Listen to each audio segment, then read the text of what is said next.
베드로는 하나님의 아름다운 덕을 선포하는 삶을 살아야 함을 소아시아 지역 성도들에게 강조하며 가르쳤습니다.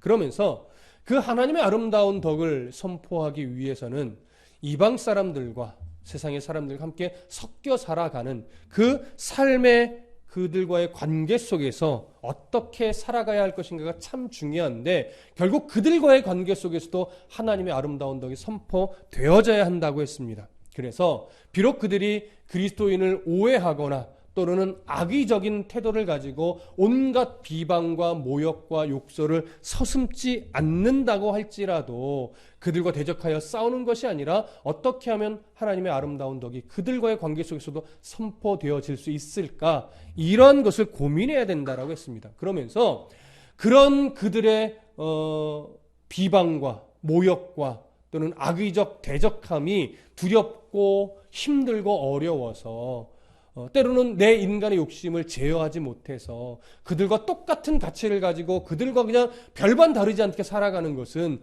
옳지 않다라고 베드로는 가르쳤습니다.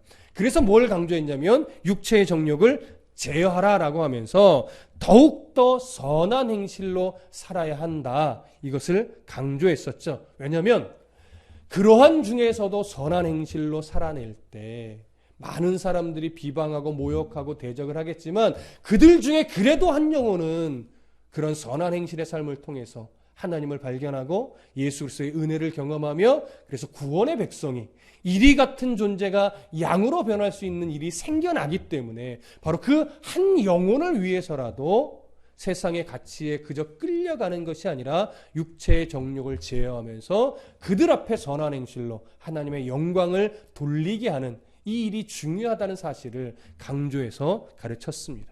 오늘은 그와 함께 그 당시에 세워진 모든 제도들, 그리고 정부, 그다음에 여러 통치자들, 그들과의 관계 속에서 또 그리스도인은 어떠한 태도를 가져야 하는가, 이것을 오늘 베드로는 또 가르칩니다. 자, 13절, 14절 함께 읽겠습니다. 시작. 인간의 모든 제도를 주를 위하여 순종하되 혹은 위에 있는 왕이나 혹은 그가 악행하는 자를 징벌하고 선행하는 자를 포상하기 위하여 보낸 총독에게 하라. 자, 주요 초점은 세 가지입니다. 로마 제국 하에 있는 여러 속국들, 그 여러 나라들 가운데 세워진 제도에 그리스도인들은 마땅히 순종하며 살아야 되고, 세워진 왕의 통치 아래서 순종해야 되고, 또 여러 지방들에 보내어진 총독들에게도 순종해야 된다라고 하는 것입니다. 자, 이런 제도나 통치자에게 순종하라고 하는 권면을 하는 것으로 모아 우리는 서론 때도 정리를 했었지만, 아마도 아직까지는 그리스도인에 대한 박해가 개인적인 박해에 머물고 있을 무렵이고, 정부 차원에서 조직적인 박해는 아직 시작되지는 않았을 때로 우리는 이 내용을 통해서 보았었습니다. 그것이 아직은 맞는 것으로 여겨집니다. 자, 그러면 베드로는 왜 로마 제국 사회에 세워진 이런 제도와 또 황제와 또 총독들의 이 통치에 순종하라는 권면을 하고 있는 것인가? 우리가 그 좀 근본적인 이유를 우리가 확인해 볼 필요가 있는데, 베드로가 오늘 말하는 권세에 대한 순종, 제도에 대한 순종은요, 일단은 선한 권세, 지키기 편한 제도, 이런 것에만 순종하라는 건 아닙니다. 그냥 모든 권세, 그것이 나를 불편하게 하거나 때로는 좀 억울한 제도나 통치일지라도 그런 제도나 통치에 대해서도 순종해야 하는 것이 옳다라고 하는 거예요. 자, 왜 그러느냐? 일단 베드로전서 2장 18절, 다음 주에 나누는 내용이지만 18절을 보시면 이런 표현을 또 합니다. 사환들아, 범사에 두려워함으로 주인들에게 순종하되 선하고 관용하는 자들에게만 아니라 또한 까다로운 자들에게도 그리하라. 좋은 주인한테만 순종하려고 하지 말고 나를 무시하고 나를 힘들게 하는 주인에게도 기꺼이 순종할 수 있어야 된다라고 하는 거예요. 이런 맥락으로 볼 때 베드로는요, 권세에도 똑같이 적용하고 있는 것으로 여겨집니다. 좋은 통치자 밑에서만 순종하는 것이 아니라 때로는 좀 악한 통치자 밑에 있다 할지라도 그 통치에 순종하는 것이 옳다라고 하는 거죠. 이런 성경에 오바다라고 하는 선지자는 독재자 아합 왕에게도 복종을 했습니다. 우리가 알다시피 다니엘도 바벨론 제국의 제도와 왕들에게 또 페르시아까지도 갔지요. 고레스 왕에게까지도 순종을 했었습니다. 그러나 이런 선지자나 다니엘도 그렇고 제도나 통치, 아무리 악한 통치라 할지라도 순종했지만 절대적으로 순종하지 않는 게 있었어요. 그것이 뭐였죠? 하나님의 뜻과 뜻에 반하는 것. 하나님을 섬기지 못하게 하는 것. 하나님께 제사하지 못하게 하는 것. 하나님께 기도하지 못하게 하는 것. 하나님의 나라와 의에 대적되는 일에 한해서는 죽을지언정 순종하지 않았습니다. 그러나 그것이 아닌 이상 제도의 문제라면, 제도 안에서 조금 억울함의 문제라면 그것은 내가 억울해도 순종해냈습니다. 그러면 하나님은 왜 하나님을 알지 못하는, 때로는 억울하게 만들기도 하는 그러한 권세나 제도에까지도 순종하라고 했을까? 이 부분도 한번 생각해 보실 필요가 있는데, 바울은요 로마서 13장 1절에서 이런 말씀을 했습니다. 각 사람은 위에 있는 권세들에게 복종하라. 권세는 하나님으로부터 나지 않음이 없나니. 어떤 권세를 할지라도 기본적으로 하나님이 권세를 허락하신 것, 제도를 허락하신 이유는 그것이 하나님의 뜻 안에서 허락하신 거예요. 이것을 오늘 베드로는 본문에서 이렇게 표현했어요. 13절 중간에 이렇게 표현했죠. 인간의 모든 제도를 누굴 위하여 순종하라? 주를 위하여 순종하라는 거 말합니다. 주를 위하여. 이것이 바울의 말과 사실은 맥락이 똑같아요. 권세자들의 인격을 보고 복종하라는 말이 아니에요.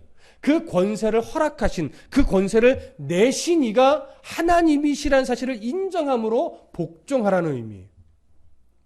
자, 그러면 하나님께서 처음 근본적으로 인간에게 제도를 허락하고 통치자를 허락한 이유가 뭘까요? 모든 제도와 모든 통치자는요, 악행하는 자를 벌하고 선행을 하는 자를 포상하는 그런 목적을 기본적으로 가지고 있습니다. 어느 제도도 처음부터 악을 장려하고 선을 누르기 위해서 만들어지는 제도는 없어요. 모든 제도와 모든 통치의 기본은요, 악을 누르고 선을 장려하는 거예요. 다만 그것을 제어하는 권세자가 자신의 탐욕과 자신의 기득권과 이익을 위해서 그렇게 세워진 제도를 뭐 하는 거예요? 악용하는 거예요. 왜곡시키는 거예요. 그래서 기본적으로 하나님이 세우신 통치자의 기본 근본과 모든 제도의 근본은 악을 누르고 선을 장려하는 겁니다. 무슨 말씀인지 이해되십니까? 그래서 그러한 제도 밑에서 살아가는 모든 사람, 특히 성도는 오히려 더 그 제도에 순종하는 것이 옳다라고 하는 거예요. 혹여나 그것을 악하게 이용하는 통치라 할지라도 우선은 뭐 하라는 거예요? 우선은 순종하는 거예요. 자기의 할 도리를 하고 나서 외칠 것도 외치는 거지, 아무것도 안 하면서 말로만 하는 것은 옳지 않다라고 하는 거예요. 교회 안에서도 마찬가지잖아요. 종종 얘기 들어보면요, 성도분들이 얘기하는 게 그거예요. 꼭 일하지 않는 사람이 말만 많다고, 꼭 일하지 않는 사람이 지적만 많고 불평만 많고 그렇다고 하면서 이건 문제라고 얘기하면 들어줄 수 있는데, 하지도 않으면서 문제만 지적하고 다닌다고, 이런 좀 농담 반 진담 반 이렇게 말씀을 해주시는데, 사실은 맞아요.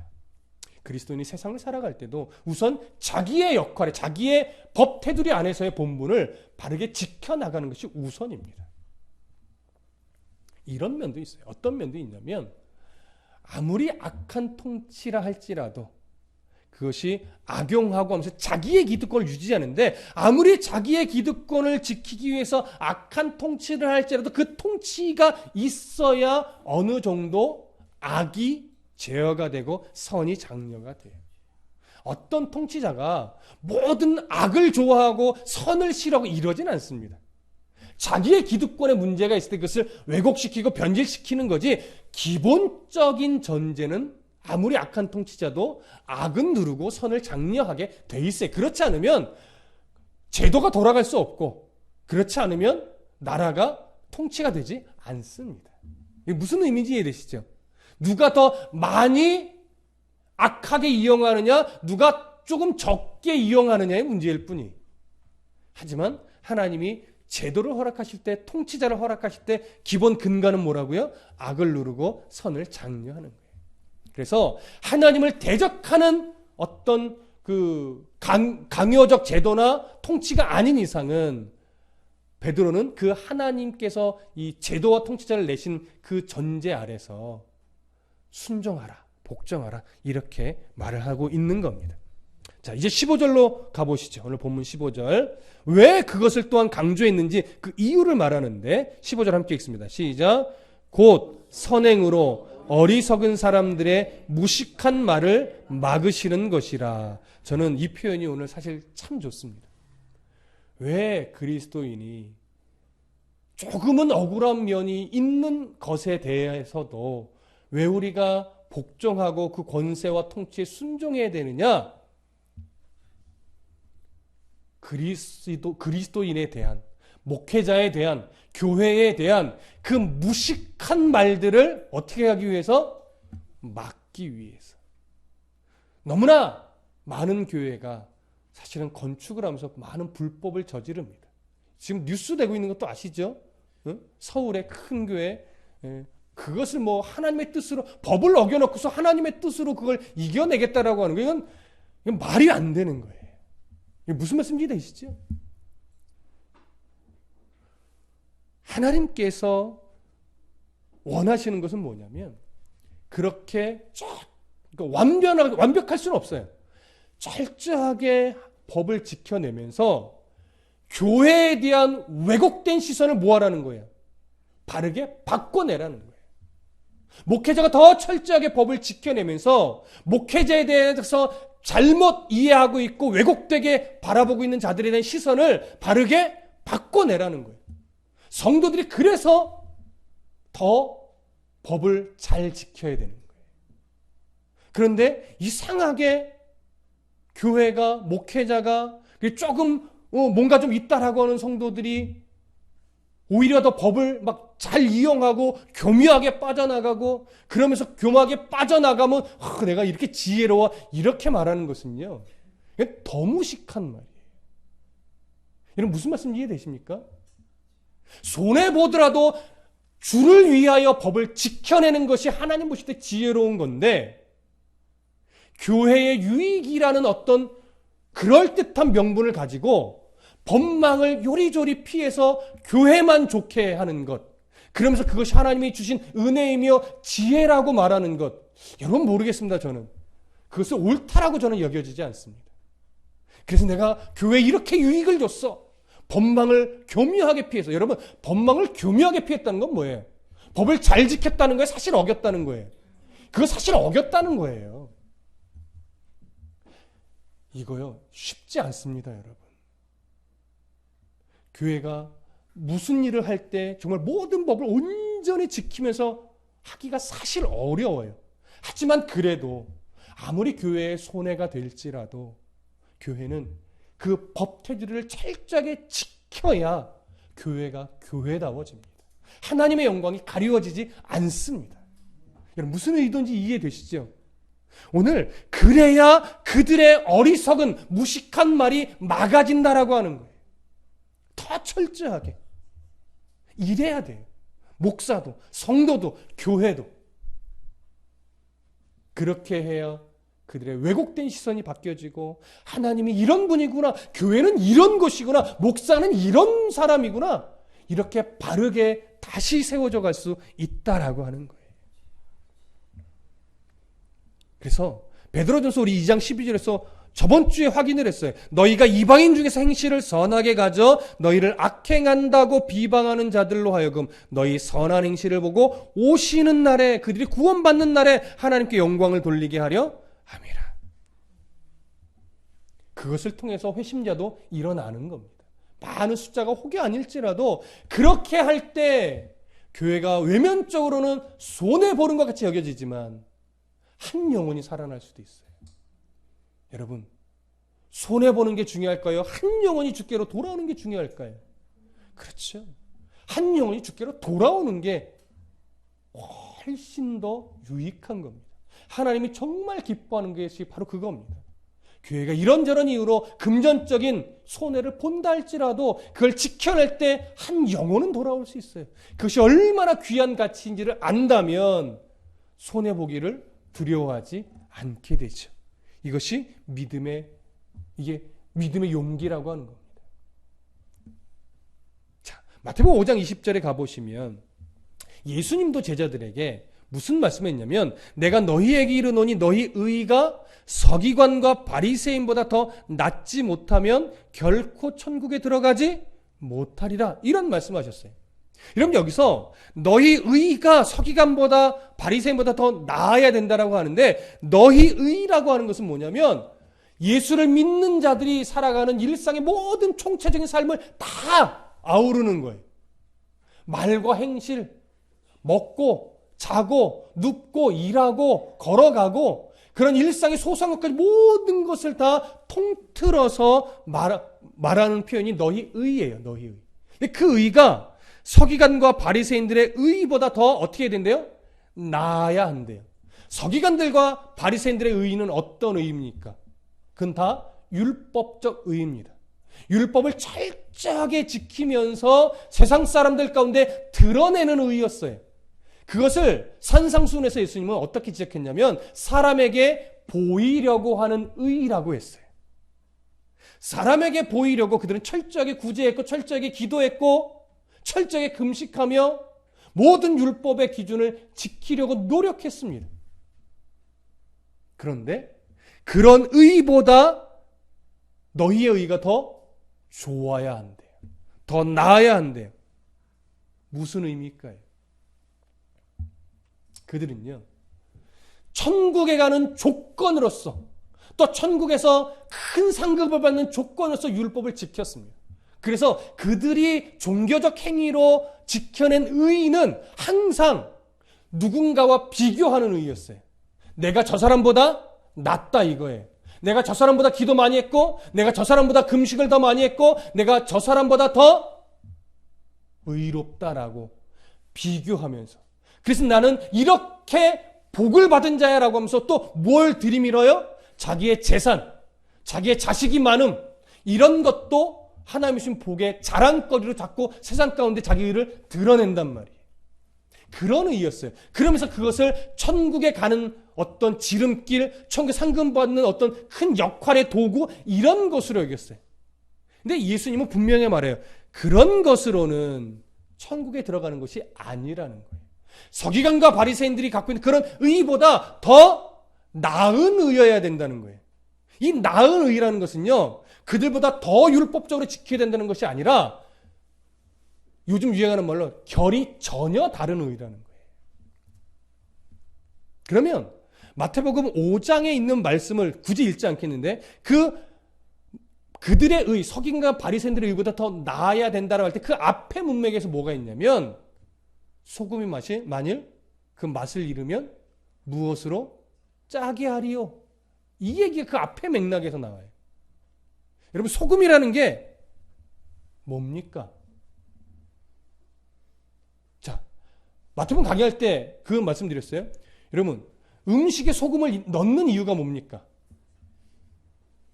음식을 짜게 하려고가 아니에요.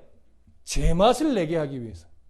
여러분 우리가 그냥 쉽게 표현할 때 소금은 음식의 맛을 짜게 한다고 그러는데 짜면 안 먹죠.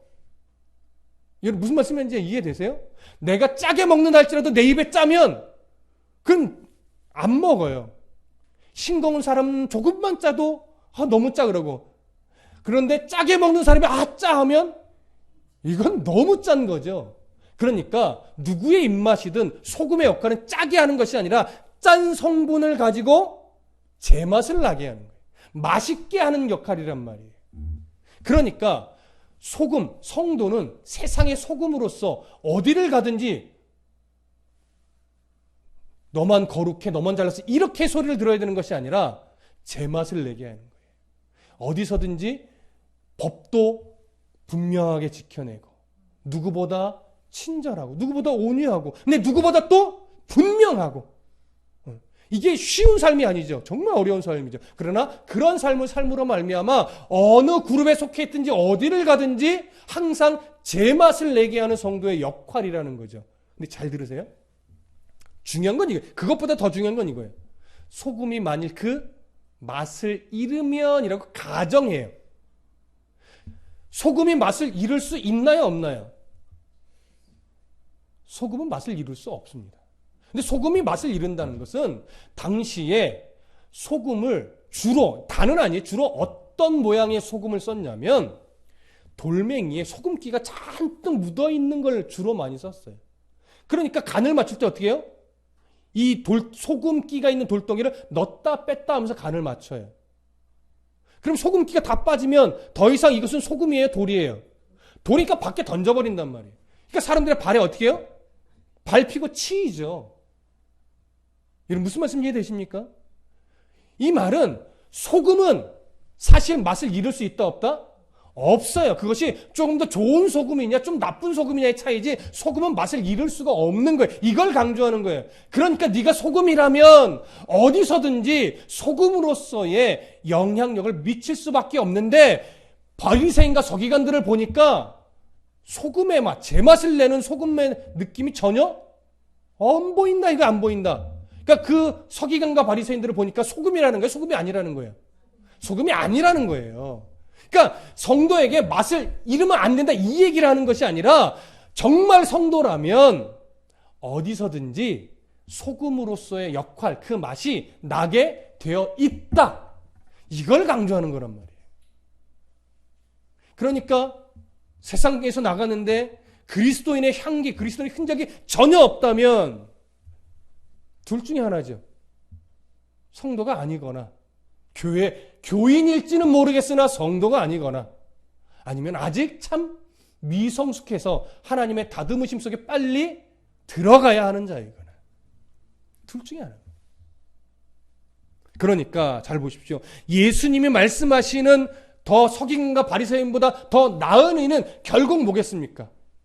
어디서든지 그리스도인으로서 바르게 더 준법 정신을 가지고 더 도덕적으로 더 윤리적으로 바르게 삶을 살아내는 것, 율법적으로 뭔가 잘 해서 내가 이렇게 거룩하고 이로운 사람이야를 드러내거나 뽐내는 것이 아니라 어디 속에 들어가든지 거기서 제맛을 나게 하는 성도로서 법도 잘 지키고 도덕적으로도 흠이 없고 윤리적으로도 온전하며 그러나 더 하나님 앞에서 분명한 태도를 가지고 살아가는 이런 성도가 하나님 보실 땐 더 의롭다 이거예요. 의롭다.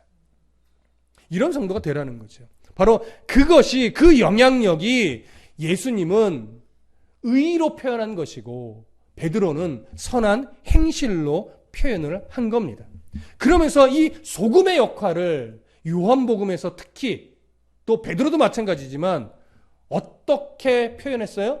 서로 사랑하라. 내가 너희를 사랑한 것 같이 너희도 서로 사랑하라. 모든 율법을 다 압축하고 꾹꾹 눌러서 예수님이 한마디로 다시 계명을 주신 거예요. 내가 너희를 사랑한 것 같이 너희도 서로 사랑하라. 이것이 선한 행실이고 이것이 서기관과 바리새인보다 더 나은 의인 겁니다. 여러분, 우리는 어떤 것을 신앙의 본질로 삼고 있는지 여러분 잘 점검하셔야 됩니다. 오늘날 교회에서 저 사람 신앙이 좋다. 저 사람 참 신앙이 훌륭해. 라고 말할 때요.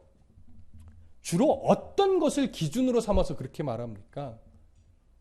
보편적으로는 그냥 보편적으로는 기도 많이 하는 사람.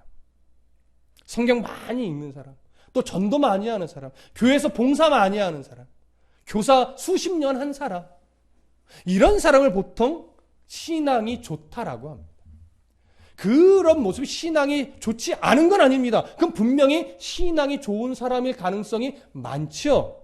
그러나 여러분, 그런 종교적 행위들이 하나님이 요구하시는 의의 본질은 아닙니다. 그런 모습이 의로운 모습인 것도 맞지만 그것이 의의 본질은 아니라는 거예요. 내가 큐티를 했고 내가 예배를 드렸고 내가 찬양을 하고 기도를 하고 성경을 읽고 성경 공부를 하고 제자 훈련을 하고 봉사를 하고 이런 것은 일면 신앙생활이라고 말할 수도 있겠지만 사실 제가 가지고 있는 어떤 성경적 기준에서는 이걸 저는 신앙생활이라고 표현하고 싶지는 않습니다. 이것은 그냥 그리스도인으로서 마땅히 해야 되는 일인 거예요. 어떻게 보면 의무이기도 하고 책임이기도 하고 어떻게 보면 훈련이라고도 말할 수 있을 겁니다. 이런 것들을 잘 훈련해 내서 비로소 뭘 하는 거예요? 이런 기도하고 찬양하고 또 성경을 읽고 제자훈련을 하고 봉사를 하고 헌신하고 이러면서 내 안에 세워진 신앙의 실력을 가지고 결국 내가 일상의 삶으로 들어가서 어떤 성도의 실력을 발휘하느냐, 얼마나 도덕적으로 윤리적으로 관계 안에서 그리스도인다운 하나님의 영광이 가리워지지 않도록 말과 행실을 얼마나 하나님이 기쁘시게 해내느냐, 이 싸움을 얼마나 치열하게 하고 있느냐, 이게 신앙생활이죠. 그래서 내가 했던 여러 종교적 행위들을 통해서 내가 그 실력을 가지고 내 이웃을 향해 주변에 관계 맺는 사람들을 통해 어떻게 그 은혜가 나누어지고 있으며 어떤 영향력을 미치고 있는가를 보시면 내가 신앙생활을 잘하고 있는가, 아직 잘 못하고 있는가가 드러나는 거예요. 세상에 들어가서 맨날 욕만 먹고 아우 저런 것이 교회 다닌다고 저런 것이 뭐 목사라고 이런 소리 들으면 신앙생활 정말 못하는 겁니다. 교회에서 아무리 집사님 대단해요, 권사님 대단해요, 장로님 최고예요, 우리 목사님 최고 이런 소리를 아무리 교회에서 수없이 듣는다 할지라도 밖에 나가서 뭐야 이런 소리 들으면 그 신앙생활 정말 허투루 하는 거예요. 교회 안에서 열심히 하는 만큼 밖에서도 그런 칭찬, 인정 받아야 돼요. 그래서 저는 우리 성도분들과 교제를 나눌 때 세상에서 인정받는 소리, 이게 돈 많이 버는 것과 다른 거예요. 정말 성실한 거 인정받고 정말 정직한 거 인정받고 이런 것들을 통해서 인정받는 이야기를 들으면 정말 성도답게 최선을 다해 살아내시고 계시는구나, 이런 생각을 갖게 돼요. 그래서 우리 특히 다림교회 성도들은 교회에서 섬기는 것도 중요하지만 그 섬기고 공부하고 예배하고 찬송하고 기도하고 이런 신앙의 실력이 교회 안에서는 훈련이고 이 실력이 교회 밖에서 발휘되어지는 그런 성도가 되시기를 간절히 소원합니다. 2장 16절 함께 읽습니다. 시작. 너희는 자유가 있으나 그 자유로 악을 가리는 데 쓰지 말고 오직 하나님의 종과 같이 하라. 여러분 지금 이 16절의 말씀은요, 사실 지금 계속 나누는 내용 가운데 다 들어있어요. 너희가 자유가 있으나 이 자유는 어떤 자유일까요? 사실은 영적인 자유입니다. 영적인 자유. 하나님의 자녀가 되어서 이 죄의 종노릇하던 우리의 신분이 하나님 나라의 백성의 신분으로 바뀌어서 우리 안에 생겨난 이 영적 자유, 이제 이 나라의 시민이 아니라 하나님 나라의 시민이라는 이 특권을 가진 이 영적인 자유, 이 자유를 가지고 악을 가리는데 쓰지 말라고 하는 거예요. 여러분 자유를 가지고 악을 가리는데 쓰지 말라, 어떤 의미일까요? 우리가 예를 들면 이렇게 예를 조금 한 가지 들어볼 수 있을 거예요. 예수를 믿는 성도인데 세상에서 막 함부로 막 잘못을 해. 근데 옆에 있는 친구가 너 교회 다니잖아, 너 교회 다니니까 이런 거 하면 돼? 이렇게 말하니까 그분이 이렇게 말합니다. 괜찮아, 교회 가서 회개하면 돼. 좀 웃기는 예지만 우리가 사실은 그런 식으로 살아간단 말이에요. 잘못을 내 욕심대로 막 해. 그러고서 어떻게 하는 거야? 교회 와서 주여 죄송합니다. 또 나가서 내 마음대로 막 해. 또 교회 와서 죄송합니다. 바꿀 의지는 없어. 내 육신의 정욕대로 막 살고 교회 가서 회개하고, 육신의 정욕대로 막 살고 교회 가서 회개하고. 이건 회개가 아니죠, 사실. 우리가 편의상 회개라고 표현하지만 이건 회개가 아니란 말이에요. 그냥 뉘우치는 거죠. 아니요, 뉘우침도 아닐 수 있어요. 그저 종교적으로 스스로를 뭐 하는 거예요? 위안하면서 그냥 합리화시키는 거예요. 밀양이라는 영화에서도 그런 이유가 나왔지. 내용을 정확하게 기억이 안 나는데 아마 어떤 여인의 아이를 죽였을 겁니다. 그래서 감옥에 갔어요. 이 애 엄마가 그 살인자에 대해서 너무 분노가 큰 거예요. 근데 이분이 신앙으로 그걸 극복하고 내가 그분을 용서해야 되겠다. 그래서 감옥에 갔는데 그분이 그 살인자가 감옥에서 신앙을 갖게 되고 은혜를 받았네요. 그러니까 그 아이의 엄마한테 정말로 잘못하고 사과를 했어야 되는데 저는 이미 하나님께 용서받았습니다 하면서 어떻게 돼요? 그 애 엄마한테 용서를 안 구해요. 이것이 자유로 악을 가리지 말라는 표현과 어떻게 보면 어느 정도 의미가 비슷할 겁니다. 이 당시로 들어가 보면 많은 성도들이 고난과 핍박 중에 있으니까 그들의 가치 안으로 그냥 편하게 살려고 신앙을 포기할 수도 있고 신앙을 가릴 수도 있겠죠. 그러면서 이렇게 말할 수 있어요. 내가 여기서 이들과 함께 살아가지만 난 속으로 신앙은 버리지 않았어. 일명 그럴 수도 있겠지만 그런 것들을 변명으로 삼지 말라는 거예요. 내가 악을 행하는 것에 있어서 난 자유해, 난 그래도 하나님의 백성이야, 하나님이 날 포기하시지 않으실 텐데 라고 하면서 나의 변명거리로 이 신앙의 자유를 써먹지 말라고 하는 거예요. 여러분 여러 교단 중에 신학적 교리들이 있는데요. 장로교 교리 중에 조금 다른 교단에서 조금 손가락질하는 교리 중에 하나가 뭐냐면 장로교의 교리 중에 구원에 이른 것에 있어서 전적으로 사람의 의지를 배격하고 전적으로 예수 그리스도의 보혈의 은혜로만 구원받고 그렇게 한번 구원받으면 절대 취소되지 않는다. 이 교리를 좀 손가락질하기도 합니다. 왜인 줄 아십니까? 그 교리보다 오히려 예수를 믿어서 구원에 이르는 것도 맞지만 사람의 행위도 또 중요하다. 그래서 예수 그리스도의 공로와 사람의 노력을 구원에 이르는 데 있어서 이렇게 합쳐요. 그래서 구원을 받았지만 사람이 성도답게 못 살면 구원이 취소될 수도 있다라고 말하는 교리도 있어요. 그런데 사람의 종교성이나 논리적 이성에는요, 오히려 이 교리가 더 맞아요. 하지만 아무리 성경을 보고 우리의 인생을 돌아볼 때 사람 안에는요, 구원에 이를 만큼의 능력이, 신앙의 실력이 없어요. 이걸 알게 되면 전적인 그리스도의 은혜가 아니고서는 죽을 때까지 주님이 나를 놓지 않아주시는 그 은혜가 아니면 정말 우리는 구원받을 수 없는 존재이구나. 이걸 인정할 수밖에 없게 되죠. 여러분, 그런데 왜 그런 비난을 받는지 아십니까? 어떤 부류의 성도들이 이렇게 이걸 이용하는 거예요. 막 악을 행해놓고 괜찮아. 구원 취소 안 돼. 나중에 회개하면 돼. 이런 식의 이해를 가지고 살아가는 자들이 세상에서 수없이 욕을 먹고 손가락질을 받았단 말이에요. 근데 그들이 하는 변명이 이거였어요. 그러니까 어떻게 돼요? 말도 안 돼. 어떻게 구원이 그렇게 싸구려처럼 주어질 수 있어? 이렇게 말하는 거죠. 결국 이런 손가락질도 누가 함부로 살아서 그래요? 성도가 이 자유로 악을 가리는 데 쓰면서 함부로 살았기 때문에 그런 손가락질을 받는 겁니다.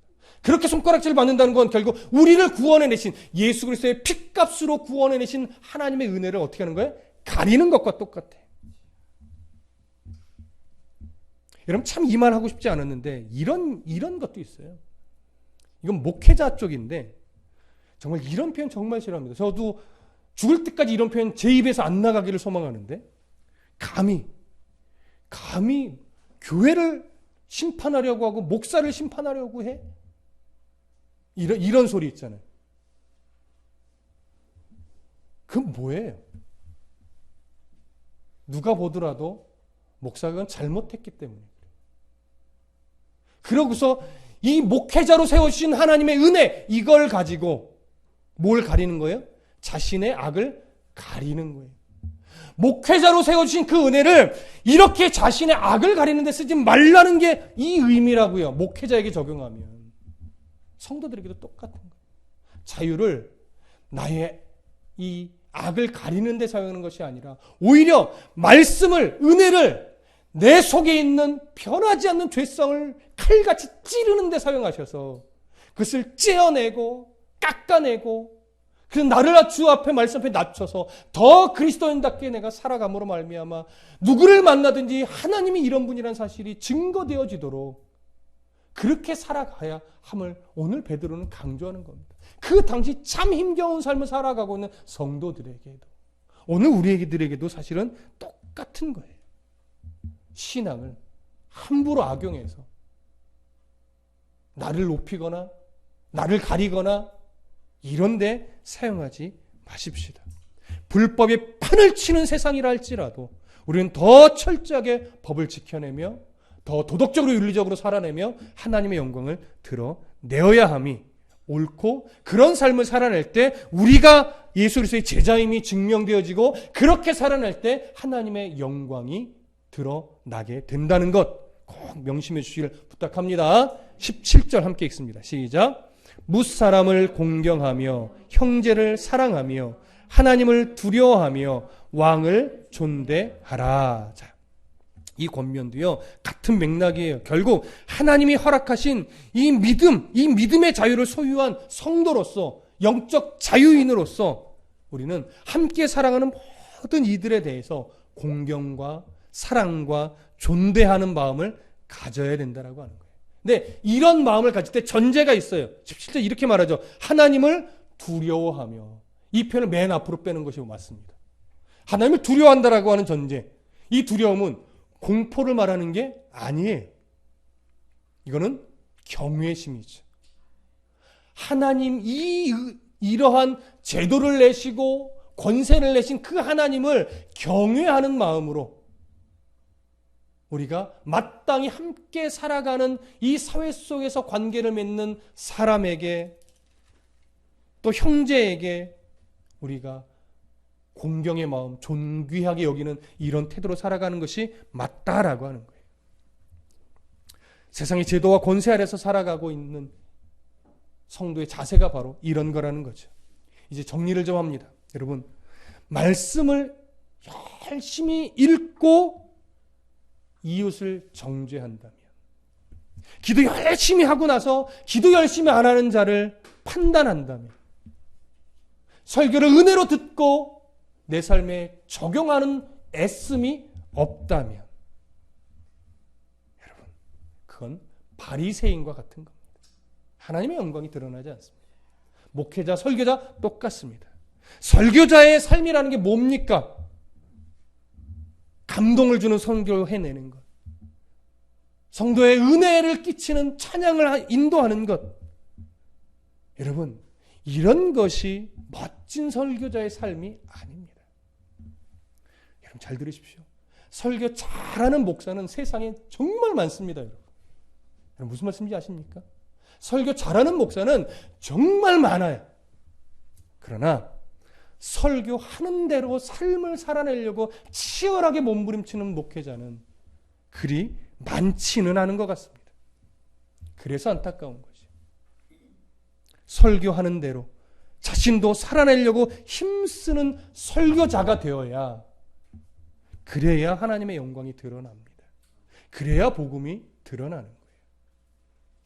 예배하며 설교를 듣는 대로 내 삶에 치열하게 적용하며 살아내려고 하는 그런 씨름을 할 때 비로소 하나님의 영광이 드러나고 여러분이 예수 그리스도의 제자라는 사실이 증명되어지는 겁니다. 그럼 제자 훈련 백날 하면 뭐 하겠습니까? 성경 공부 정말 치열하게 하면 뭐 하겠습니까? 그 받은 은혜의 실력이 세상 가운데서 발휘되지 않는다면 그건 아무런 가치도 없고 의미도 없는 겁니다. 그러니 저와 여러분 오늘 다시 한번 이 말씀에 비추어서 우리 마음을 결심을 하십시다. 설교 듣는 대로 살아내는 성도가 되자. 설교하는 대로 살아내는 목회자가, 설교자가 되자. 그래서 세상 사람들 그 무식한 말을 막아내는, 그래서 교회에 대한 이미지를 다시 바꿔내고 목사에 대한 이미지를 다시 바꿔내고 성도에 대한 이미지를 다시 바꿔내는데 정말 앞장서는 그러한 교회요, 목사요, 성도가 되자. 이런 결심들이 다시 한번 새롭게 일어나기를 간절히 소망합니다. 기도하겠습니다.